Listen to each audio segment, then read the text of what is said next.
Hello, hello, and welcome. We at MX24 are delighted to have you join us for fun, fearless, and factual content. Tonight, we are discussing on Spotlight, journalism, fake news, and disinformation during elections. A lot of you have had some experience with fake news. You have seen something online or in some paper or on TV, or even listened to something on the radio that didn't seem quite as true. Something that didn't seem right, something that was a little exaggerated, but some of you may still share it anyway. So, of course, you have a lot of information to give us concerning fake news. And so I want you to join the conversation. Join us on Facebook at MX24GH, on Instagram, MX24GH, also on Twitter and YouTube at MX24GH. And join the conversation. Leave us messages, get interactive, let us know your experience with fake news, let us know your questions about fake news. Today, I have some interesting heavyweights, both media and information heavyweights here to discuss the topic with me. But I will introduce them to you when we go for a quick commercial break and come back. You're watching Spotlight. My name is Nuong Falong. We'll be back after the break. Stay with us.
You be cool in my temperature. If you call say cheese, take a picture. Shaka pose, make a see, take a picture. In the leg book, boah. Why the party there today? Hey mama, hey I have a sip.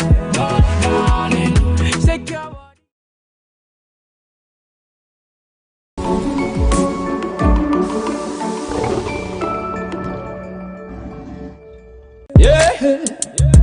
All over the world, young people like you and I are making great change. Three presidents have been to this ungrateful party.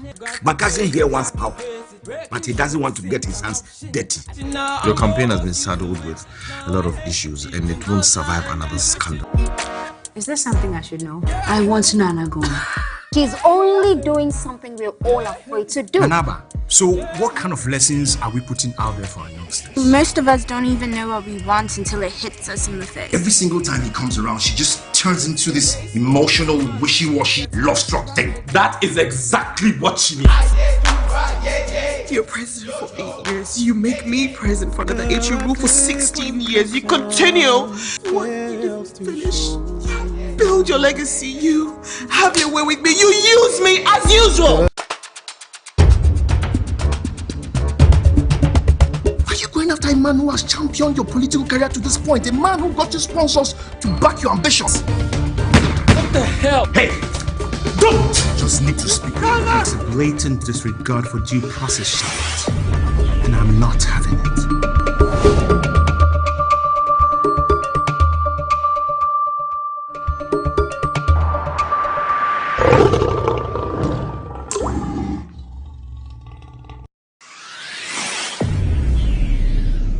Get gold without digging. Tired of you trying to get rid of me every chance that you get. My camp is in the trash.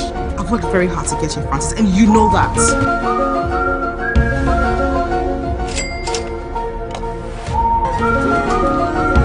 Because I don't deserve you. I didn't think you could handle it.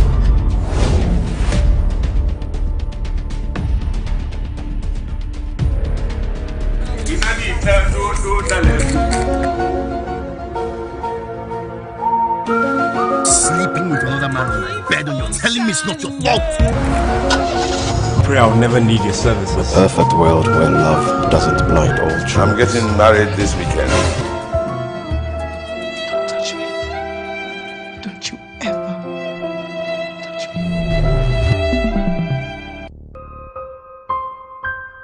See you. Have your way with me. You use me as usual. You are a liar. Hey! Don't!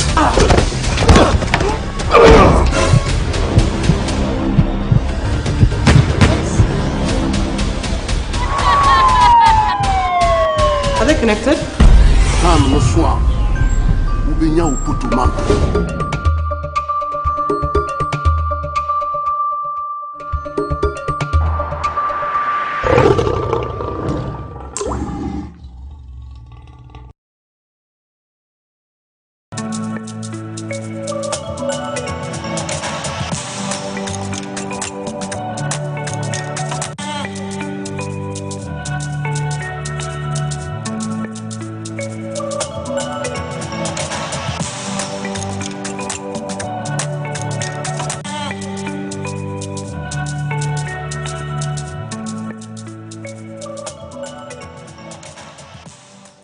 Welcome back. You're still watching Spotlight, the current affairs edition on MX24. We are here Mondays and Wednesdays at 8:30 p.m., running till 9:30 p.m.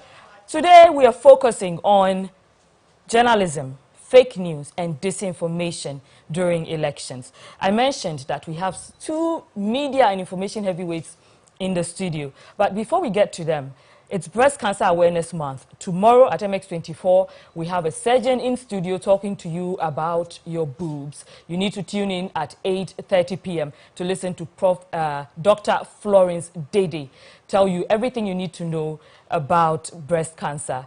Now, I have in the studio Professor Audrey Gajepo. She's a dean at the University of Ghana's Information and Communication School. I also have Suleiman Abrahima. He's the executive director at Media Foundation for West Africa.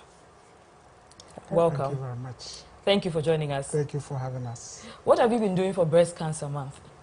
Have you had yourself checked? Well, maybe my colleagues in the office, but myself, I haven't. But why not? My colleagues in the office may have done that. Maybe once it's come to my attention, I have to. Yes, because you know there's also perception out there. A lot of men do not know that breast cancer affects men also because the percentage is very low. Anyway, I think 1 in 100 men. So most men do not even get checked. And then during October, you find them telling every woman to get her boobs checked, and they don't get theirs checked. So you're going to get yours checked. Okay. Okay. That'd be great. Prof, have you gotten your boobs checked? Self-examination. Okay. Yeah. Well, usually it's self-examination, and then when you notice any irregularities, you can alert your doctor. Absolutely. Or go see your doctor. All right. We're talking about fake news, which has become very popular in the last few years, especially after 2016 elections. The US, I think, popularized fake news a lot because there was a lot of fake news surrounding the presidential elections. In Ghana, too, 5 months ago, in fact, before that, last year, Ghana was among one of the countries. There were several African countries that were mentioned, and Ghana was flagged as one of the countries that is least likely to flag fake news, which means a lot of people in Ghana, I mean, although we see fake news, we don't report it. We just, move on. A lot of people also share it. 5 months ago, at the peak of COVID, during the lockdown in Ghana, there was a young man who made a video. I think he even got remanded in police custody for it. He recorded a video saying no Ghanaian was going to die of COVID-19, and no Ghanaian could even die of COVID-19, according to him, because of the things we eat and the things we drink. But the police picked him up and they interrogated him. My major question right now is, how can a person identify fake news? And Prof, I want you to go first. Maybe we should, before we get that, clarify what is fake news. Because I don't think it's so clear to people. And what you described, and I don't quite remember, I only have a vague recollection of that case. In May, I think his name was Bless something. And I wondered, whether what he did was misinformation or disinformation. Because there is a difference. Give us the difference. Misinformation is something that almost everybody is capable of doing.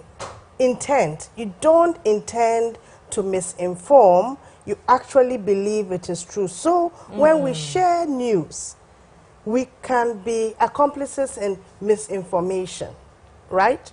Because when it turns out to be untrue, when it turns out to be inaccurate. Disinformation, the intent is to deliberately spread fake news. The fake news, deliberately spread falsehood, deliberately spread information you know not to be true in order to achieve a particular purpose. So coming to your example, I wondered whether, because we live in a society where people believe, well, in many other societies, but people really believe in home remedy, not prevent.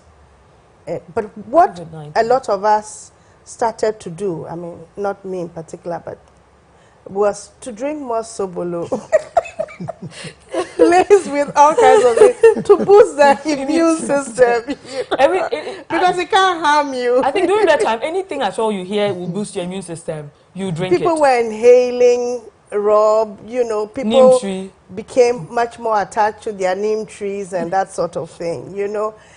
For me, those are not so harmful, only because they don't cause as much harm as those that say take particular things or don't do certain things that you should be doing in order to address the pandemic. Yeah.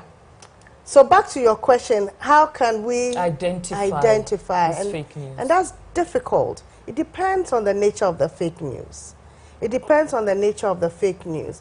But I think one of the things we often say is that when you get a piece of information, you need to ask yourself a series of questions, you know, and sometimes it's commonsensical.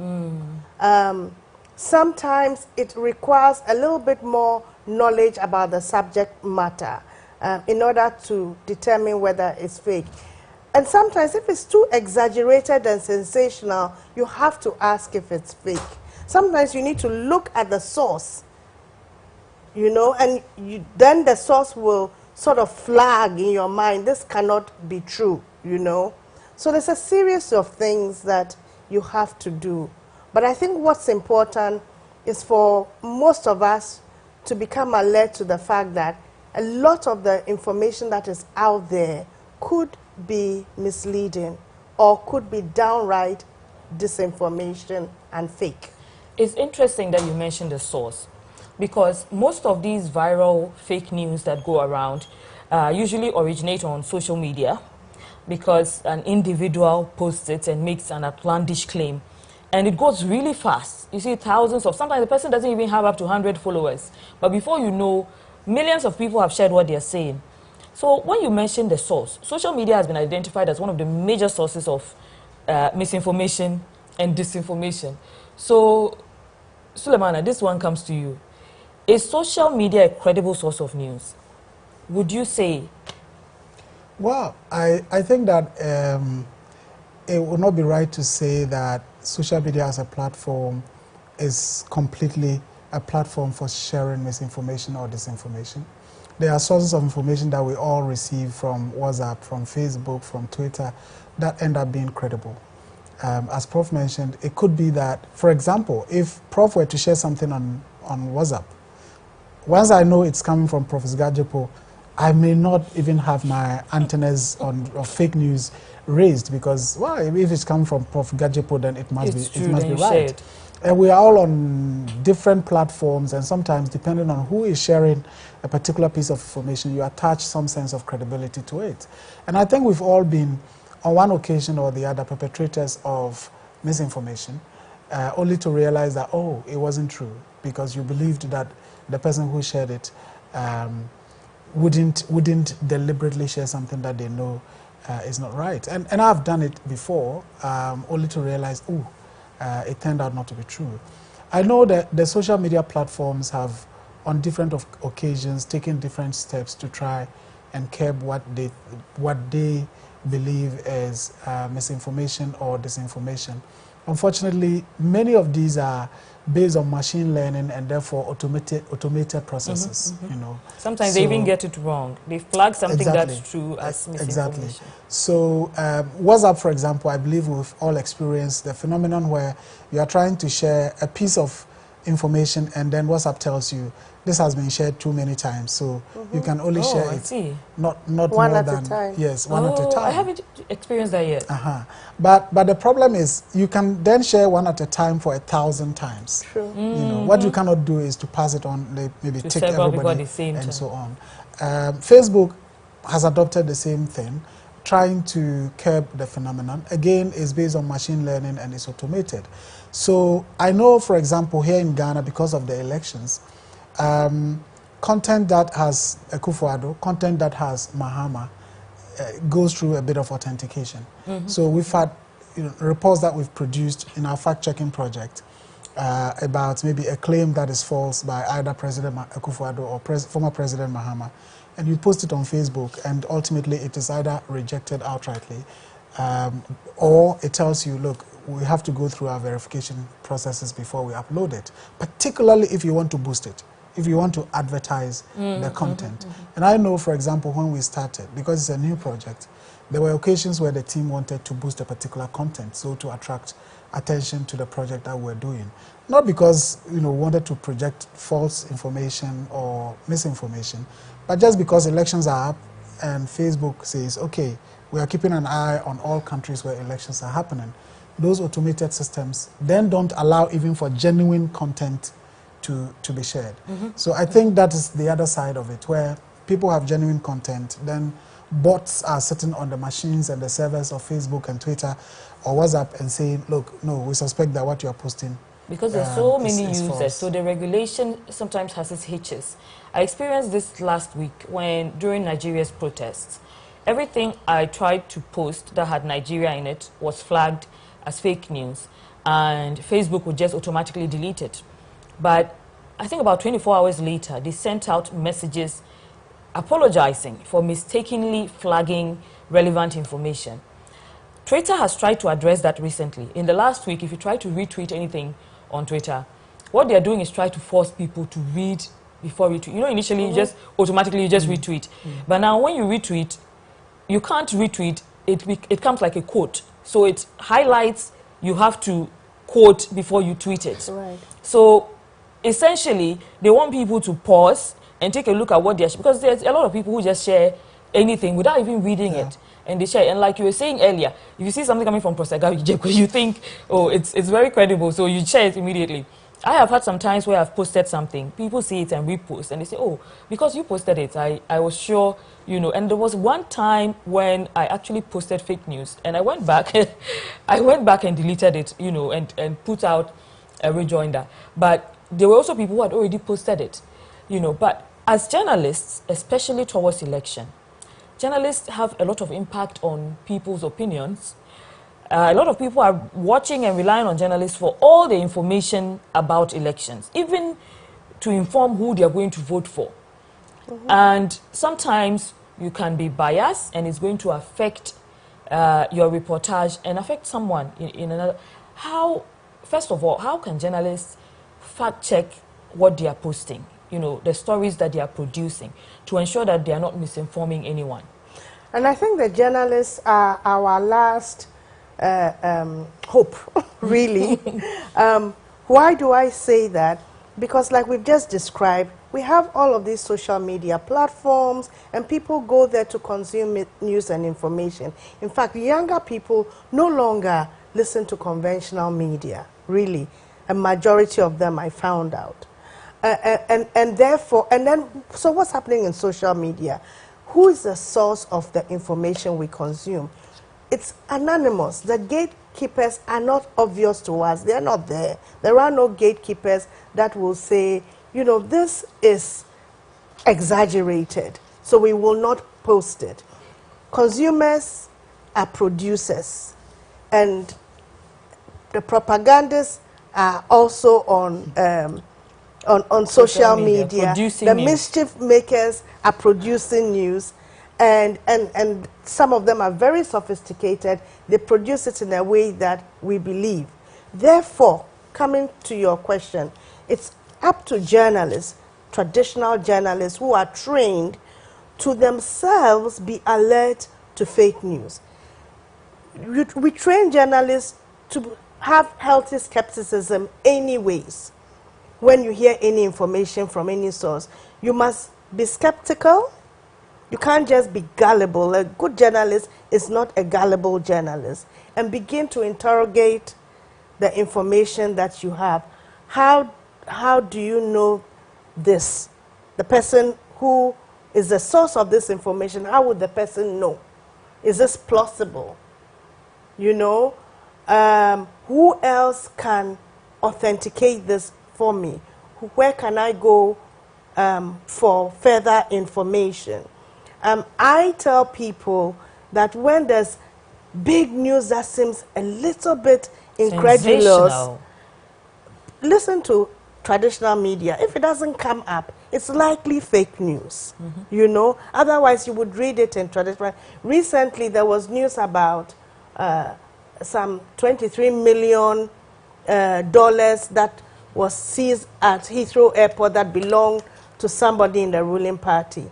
And I just thought, if there's news like that, it should be in conventional media, both in Ghana and in the UK. I mean, if the UK police seized $23 million at the airport, that is news. Public information. You see, so things like that. So if you're a journalist and you see news like that, then your antenna has to be up, and you have to say, where else can I go to authenticate it? But that's where bias comes in, right? Sometimes you might have leanings that make you want to believe that news. Sometimes too, your leanings make you want to shoot down even relevant information. So how does bias affect us? Sulemana, would you like to take? Well, maybe before I touch on the question of bias, which is really obvious because of the kind of media landscape that we have, I think what's critical is to acknowledge the fact that we have far more listening audience than those who are readers. And that is predominantly because a lot of our mothers, our sisters, our brothers, our fathers aren't schooled, and therefore they rely on the community radio stations, they rely on the local language stations in the regions, in the districts, and so on and so forth. And these media outlets, depending on who owns them, choose to broadcast this thing or that thing. Especially, if we take the case of the alleged seizure of £23 million by the British Customs, for example. Cash, eh? Yes, cash. Even before it was eventually discredited as being false information, some local radio stations had put it out there already, you know, without checking. And unfortunately, we are in a system. So when Prof talks about mainstream traditional media, yes, you would have the big media outlets, you have the newspapers, you have some of the big online portals that you can trust. So, for example, if this were true, I expect to see it on, you know, thisonline.com or thatonline.com. But for many of the radio stations, it's about what somebody has said, it's about what some blogger has put out there, it's about what is trending on social media, it's about, you know, what this political party or that political party has said. It's not about whether what they are saying is true or is false. And if you go to the work that we've been doing at Fact Check Ghana, for example, a lot of the political statements aren't factual. Of course, I cannot say that it's deliberate, you know, but we are in a system where anything goes. So they talk about figures, and then you go into it, and the budget figures that they related to are completely different. They talk about number of this or number of that, you look into it, and it's completely different. Prof, is that misinformation or disinformation? What the politicians are doing? It could be both. Some of it could be misinformation, but because it's political season, a lot of it will be disinformation. Because it's deliberately exaggerating, deliberately inflating figures, or false claims. claiming that you did something that you didn't do, or somebody did something that they didn't do, that sort of thing. Yeah. So, but Suleiman, in that situation, where does a journalist, maybe you hear this on the radio station, they're talking about it, trying to be, getting excited. Where does the journalist go to determine whether this information is true or false? Where do you check your facts? Well, I think at this stage, fact-checking must be a must for almost every media organization. But maybe because of competition, because of pluralism, people are in a hurry to put out what former President Mahama is saying, or what President Akufo-Addo is saying, what Bawumia is saying, what Jane Opoku-Agyeman is saying.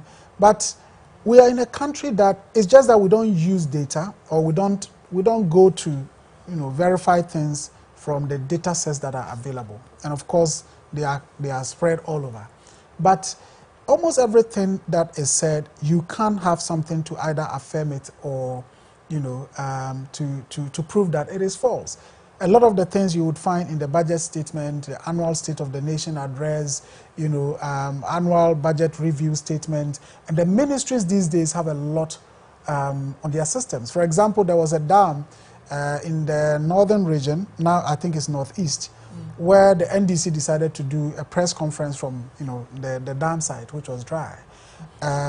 Then a day later, the MPP says, look, what the NDC did was mischievous because they went to an uncompleted dam site, and how would anybody expect that an uncompleted project would have water, in it? So initially I was convinced that, look, this certainly could be something that these people wanted to use to deceive people, that, look, the dam is completed and is dry. But so I believed the version of the MPP until the fact checkers decided to verify. So they got somebody from the north to check with the community, check with the assembly, and we were able to get minutes from the district assembly in which the district chief executive had actually said, look, we've completed and commissioned this dam. We went to the ministry's website, and a list of the completed dam sites included that one at Nakwachi. But would journalists have the patience to go to the ministry's website to say, the MPP is saying this, the NDC is saying that? One of them must be wrong, the other person must be right. Let us try and verify. But people want the speed. So at the end of the day, what we heard from the media was, NDC has done this press conference, saying this, saying that, saying that. Then the next day, the media is reporting, MPP is denying that what they did was mischievous. And that's the end of it. And so what the public need is actually the truth, and not MPP says this, NDC says this. President Mahama says during his tenure, Ghana was always #1 on World Press Freedom, Press Freedom Index in terms of Africa. It's fact-checked, and it's not true. The Minister for Education says, look, they have restored the research and book allowance. The evidence is that it was never cancelled. So how do you restore something that was never cancelled in the first place? So, but can I add to that, because it's a very important point? It just means that journalists cannot be complacent and, shall I say, lazy. In other words, we've come to the kind of journalism that you go to the easiest source, low-hanging fruit. So it's a representative from this political party and a representative from the other political. What do they expect you? What do you expect them to say? They are not honest brokers. They have an interest to protect. You have to go beyond the political people. So you go to the documents, for example, and it will tell you a story. You go to other sources, other expert sources. So for a lot of subjects, there are experts who are conversant with that area. If it's economics, go to a neutral, a non-political economic expert sometimes, to help NGOs you. Even have yes, NGOs and that sort of thing. So if you, a journalist, one of the key things you ought to be doing if you want to do a good job fact-checking is having a good source book of experts who can quickly help you. Prof, not to cut you on that, but we're going to go for a quick break. When we return, we're going to discuss more about using relevant tools as a journalist to ensure that the news you're putting out is accurate. Because as identified, the speed with which we put out information, sometimes too lazy to fact check what we are putting out, and competing with our colleagues to come out first with the information can cause us to make a lot of errors, which affect people. We're going to go for a quick break. When we come back, you're still watching Spotlight.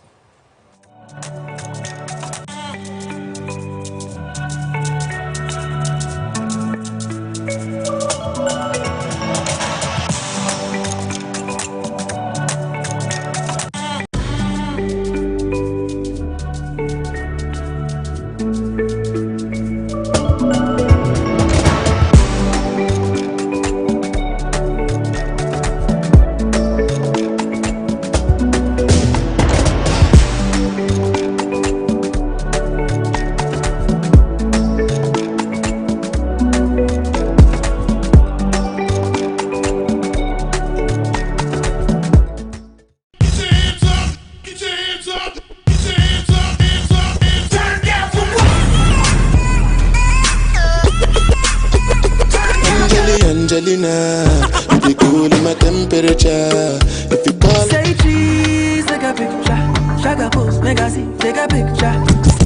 In the leg book, boa, boa, boa, boa. Where the party there today? Hey mama, hey I ever say. Shake your body.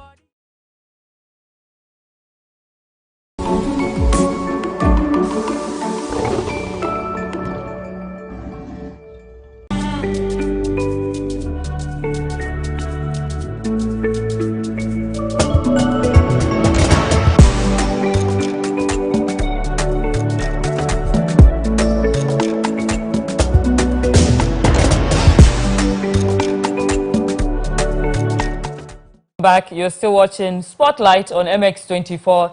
I am Nuong Falong.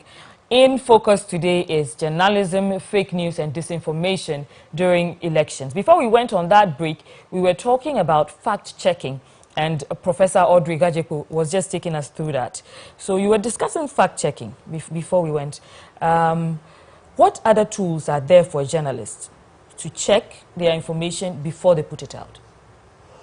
Well, the tools are the good old tools that traditional journalism training sort of introduces you to, which is to try and find the primary source of information. What's the primary source, you know? So, for example, if it is news about something to do with justice, then perhaps you should go to the courts. You know, look for records. So for subject example. matter. So depending on the subject matter, you go to the most appropriate place that is likely to have documents, is likely to have records, is likely to have statistics. And it's a good starting point. And like I was saying before we went on break also, you should have a good list of experts, because when people are experts, they've spent a lot of their time looking at a particular small issue, so they can more easily be able to tell you whether it's true or not. Subject matter experts. Yes, subject matter experts. Because journalists are generalists. I mean, you're generalists, and so of course you have breadth, but you don't have depth. And you need somebody with depth to help you. So we should get into the practice of finding people to verify information. Don't just go with it. Now, when you get it on social media, it becomes even more important because you don't know the source. When you know the source, it's easier, you know, to then make a determination as to how much weight you ought to put on that information. But a lot of information from social media, we don't know the source at all, which means we need to verify as a matter of course before we then amplify it, so that we become the gatekeepers of news, even news from social media. Traditional journalists become the gatekeepers, so that people will say, well, let me check with traditional media. I like this, verify before you amplify. So you need to verify your information before you, as the agent of spreading it, amplify it. Yes. I also like the point of subject matter experts, because I think journalists don't know everything. You know, sometimes people think journalists know everything about every subject, but you can't have deep knowledge on every area, because you can only know as much. And if you haven't studied that area for years and a long time, you always need to call someone else who is more of an expert to find out if what you're talking about is actually true. Now, Sulemana, we've established that there's a lot of fake news in Ghana. What is the foundation doing about it? Well, technically, we don't do core journalistic work. We support journalism. So it's been more about how do we help improve the ecosystem for journalists to do their work in terms of the freedoms they need, the capacity they need, and the resources they need. So the trainings, the monitoring, going to court on behalf of journalists, and sometimes these days providing financial support to journalists. Under COVID, for example, through our partners, Star Ghana Foundation and other partners, we were able to make available close to 600,000 Ghana cedis to media organizations here in Ghana. And very soon we will still be giving out to media partners close to 300,000 Ghana cedis. So essentially that is what we do. But within the last 1 year, recognizing the problem that we are talking about, we've decided to set up a unique project on fact-checking, which is essentially trying to cross-check, verify some of the pieces of information that are out there that people debate about. And that is why I was giving you examples of some instances where things have been said which turns out to be false. And there are occasions where we don't necessarily have to say this is false or this is true. It's about putting out the facts there for people to make their own decisions. So, for example, whose legacy is Temamoto Way, for example? Okay. So President Akufo-Addo Commission said, the NDC says no, it is a Mahama project. The MPP says no, it is not. I think that journalists owe the citizenry a responsibility to try and settle this. So fact checkers go into it, the database, and the conclusion is that, well, Mahama negotiated and secured the money, but did not construct the project. President Akufo-Addo's government executed the project. It's not for me to say it is who negotiated the money, who should take credit, or the one who did it. It's the same for other projects that have come up. I talked about the book and research allowance, for example. People have been debating about GDP, who has grown the economy, who has done well in terms of GDP growth rate. And it's about interviewing the MPP side, they tell you their story, interviewing the NDC side, they tell you their story. But the data is there. So this afternoon, the team at the Fact Check Ghana project looks at the data, all of it together, and submits it. And the evidence is there for all to see. It is not our creation. And I had a conversation with one of the fact checkers when that story was published, where they were talking about 2020 projection, where the government says it's going to be about 0.9. And then they write in there that understandably this is attributable to the COVID situation. And I said, no, you can't say understood by who. That's your opinion. You have So I think that that's the modest effort we are making, and the idea is that hopefully we can inspire others to want to do that. And I think already we are seeing that. Of course, Dubawa, which has done incredible work in Nigeria, has set up here in Ghana.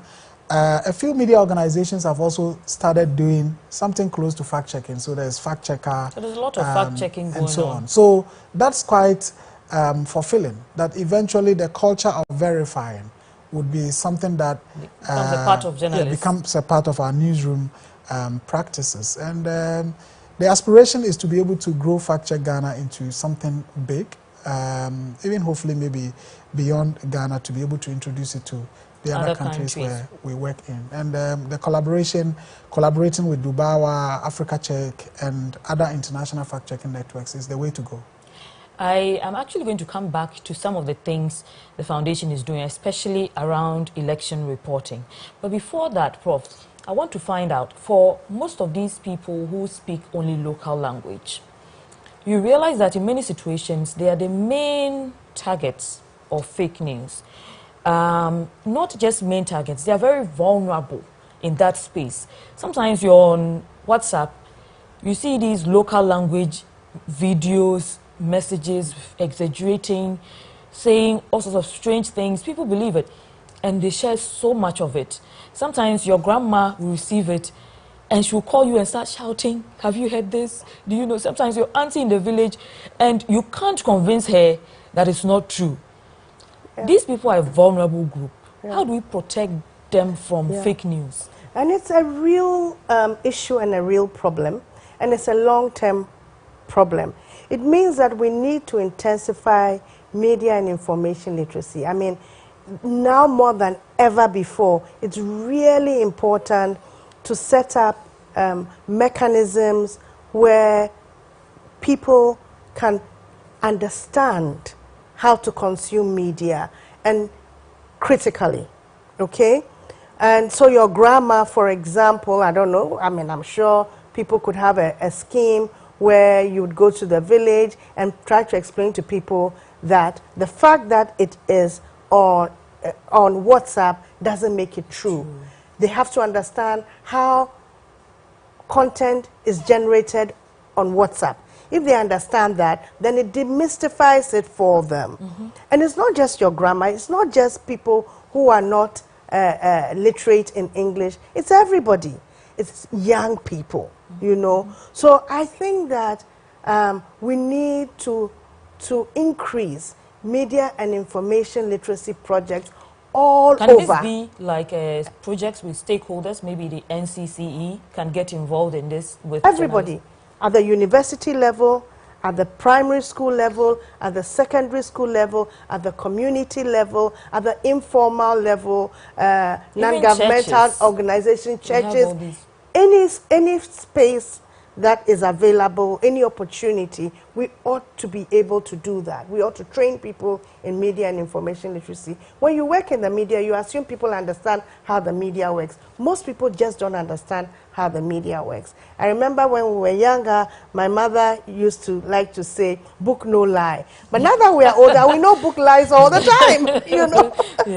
You know, I've heard that a lot too. Yes, I mean, it's a mantra, book no lie. But we know book lies, you know. And so I say education, media and information literacy. We've done some projects in my school on media and information literacy. It's one of the areas we want to continue to work on.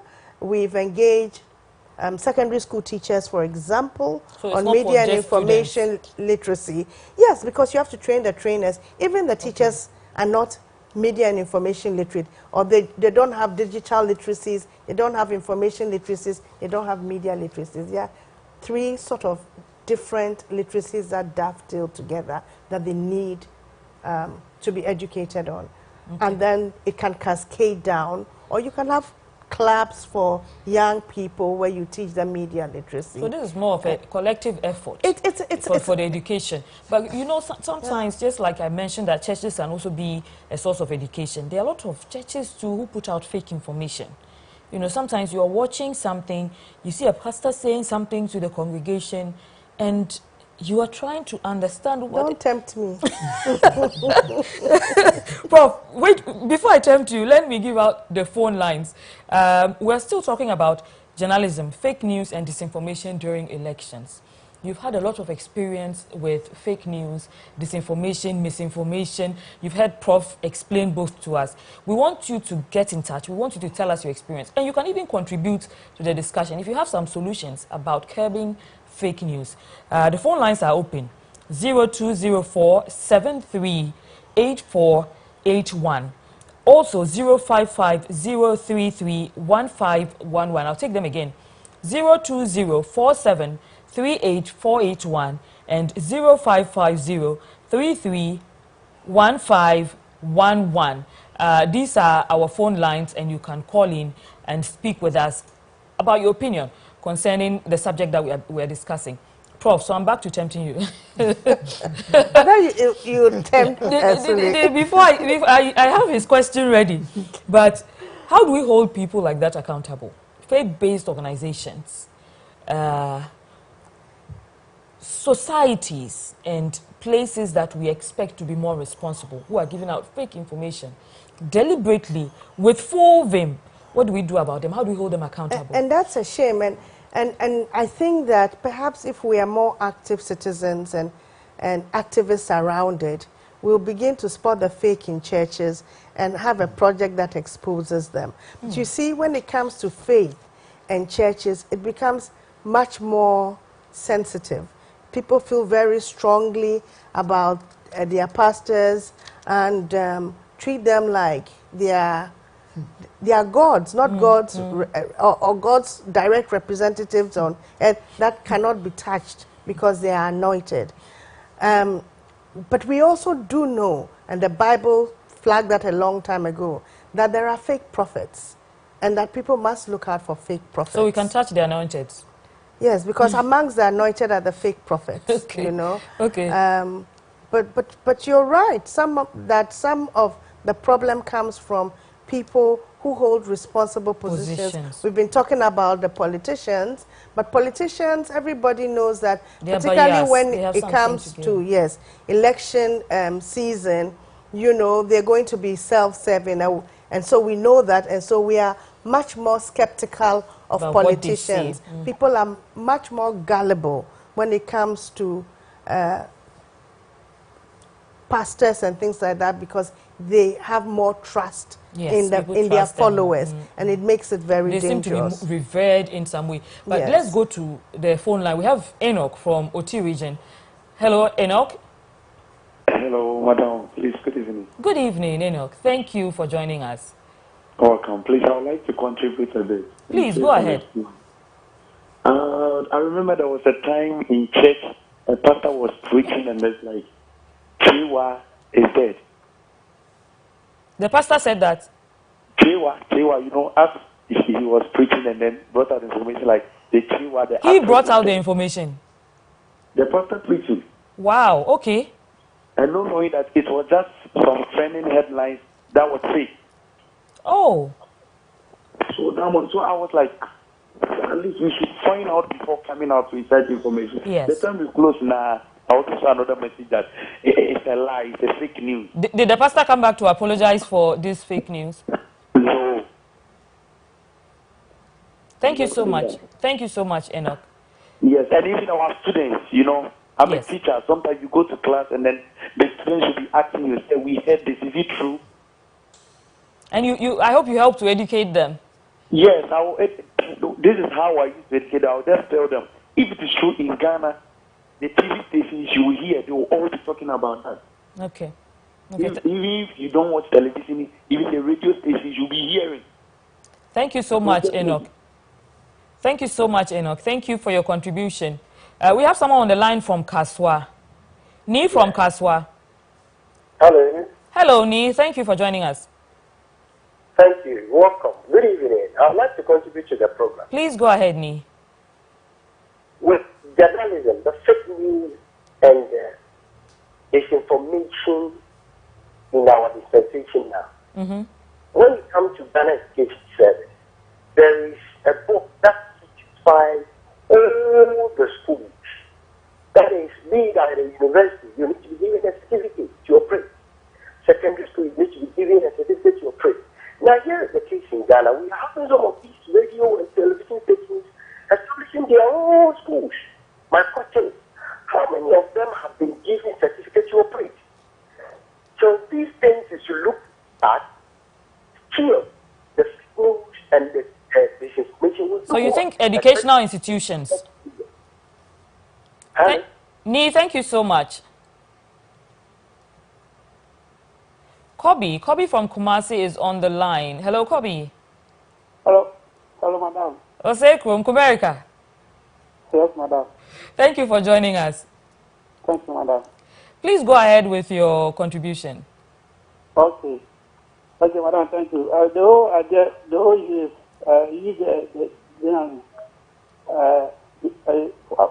I like the idea that the professor was talking about. Okay. You have to go to the information before you print out. Yes, I agree with that. Thank you. Thank you so much. Okay. Thank you for joining us. Okay, thank you, madam. So, Prof, you heard what the pastor announced fake information while preaching, without fact-checking. Yeah. I'm sure he even used it to preach and went ahead to say other things. But let's come to the things that the foundation is doing.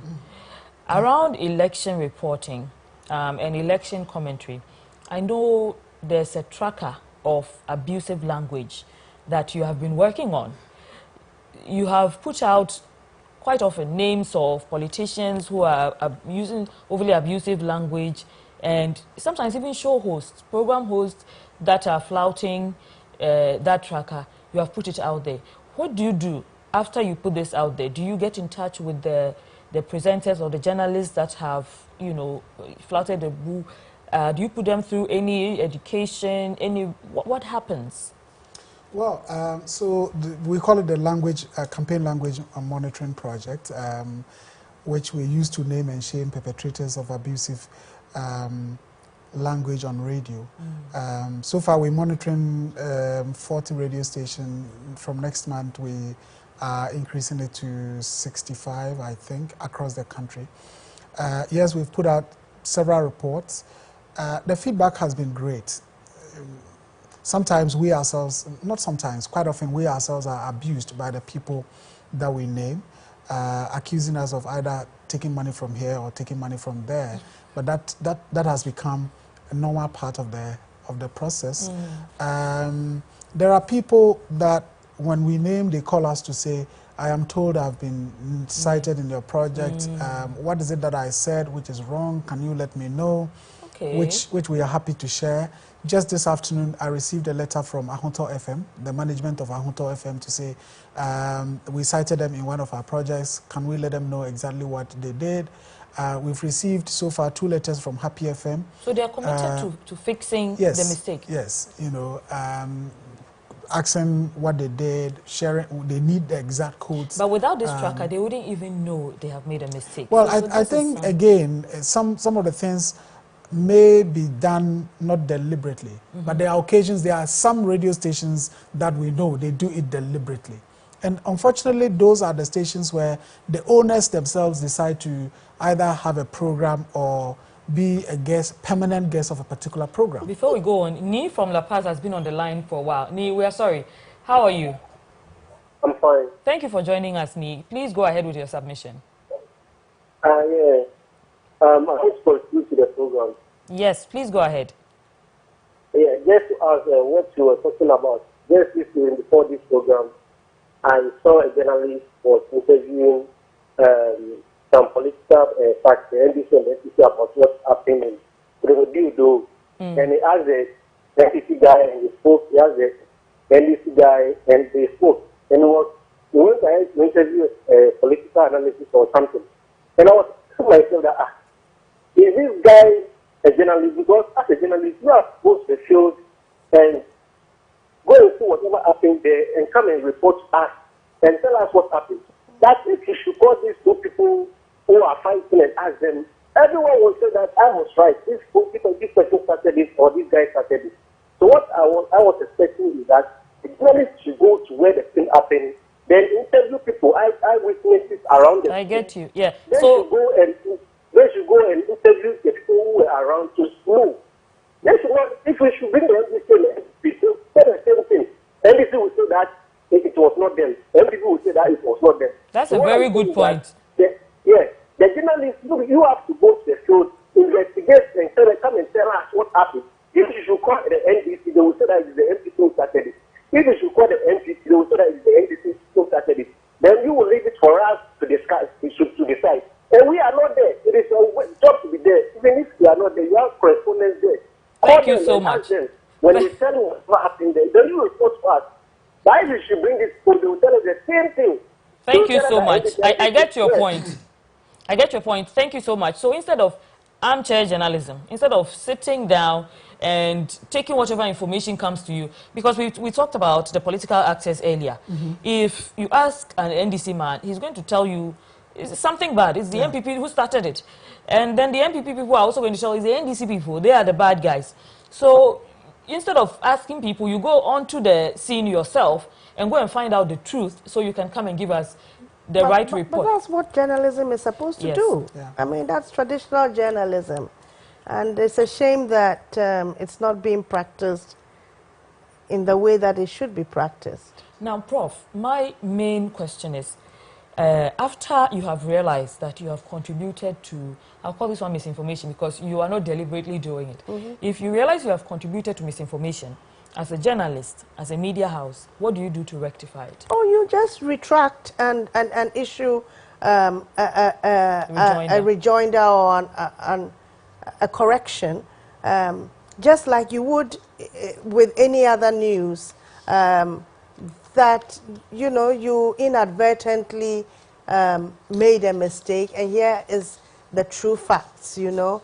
And if you do that, that's okay. A lot of people do complain, though, that, you know, the visibility that you give to the correction is always much less than the visibility you gave to the actual news in the first place. So that has to be improved. But when we're talking about misinformation and disinformation, it's really important to give it as much prominence as you did with previous. But you know, they say bad news travels faster than good news. So before good news has a chance to catch up, the bad news has gone very far. Mr. Brima, in your opinion, what can media houses do to avoid these things? Well, I think that journalism is about trust, building trust among your audiences. And building trust comes with honesty, being honest. When you get it wrong, you must acknowledge that, okay, we got it wrong. And once you begin to do that, people would begin to trust you, and you become the source for verification. Anytime they see something that they are not too clear about, it's about, oh, let's check with these people whether they've put out something on it. And I think it is time that media houses begin to make public their editorial policies. You know, and that's a critical requirement now in terms of fact-checking. If you're a fact-checking organization, the expectation is that you put out your editorial policy, which must include your corrections policy. Because for fact-checking, you are fact-checking, but sometimes you can also get it wrong. It's either maybe the document you are citing is not the latest, and there has been an updated version which has a different source. And so, yeah, it's about building trust. We've run out of time. This conversation should have been 2 hours because there's so much to unpack. Thank you so much. If you are listening, thank you for joining us. To those who called in and gave us your opinions, thank you so much.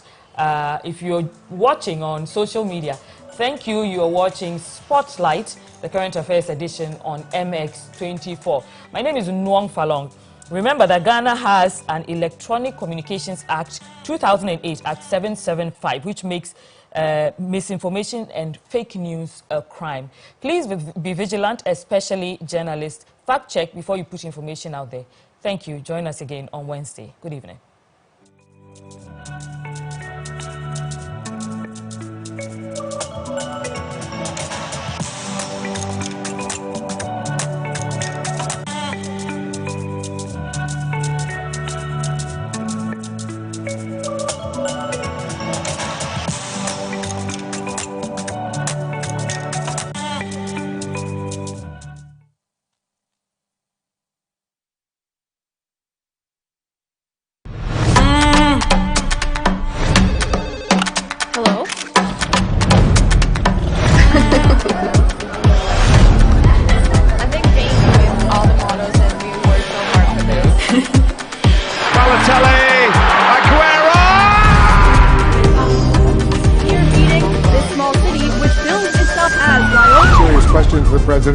He's had enough. He walks out. Words have power. TV has power. My pen has power. They were taken off. Not what her showed. 90 seconds. His name on the Champions League trophy. Your first ever runway show is in just 5. I'm menswear. Yeah, I'm menswear. My guest tonight is a multi-platinum selling recording artist whose new album is called Rolling Papers 2. Please welcome Wiz Khalifa.